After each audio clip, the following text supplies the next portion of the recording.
বাপের বাড়ি থাকতে আমি একটা মিক্সি অর্ডার দিয়েছিলাম, তো শ্বশুরবাড়ি আসার পরে মিক্সিটা ডেলিভারি দিয়ে দিয়েছে। তো এখন যা চিটিং হচ্ছে সেই জন্য হলো ওদেরকে দিয়ে একটু আনবক্সিং করে নিই। আর এই যে আমার মিক্সির ছবিটা কেমন হয়েছে বলো।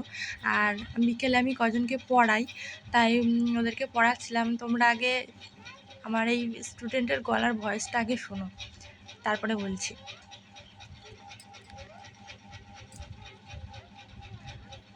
দেখলে পুরো মেয়েদের মতন গলার ভয়েসটা, পুরো মেয়েদের মতন।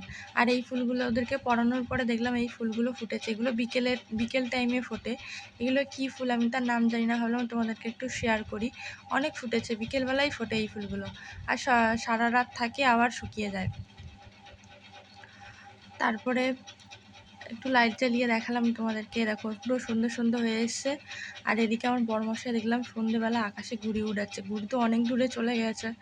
ও যে আমি খুঁজে বেড়াচ্ছিলাম যে ঘুড়িটা কই, ঘুড়িটা কই।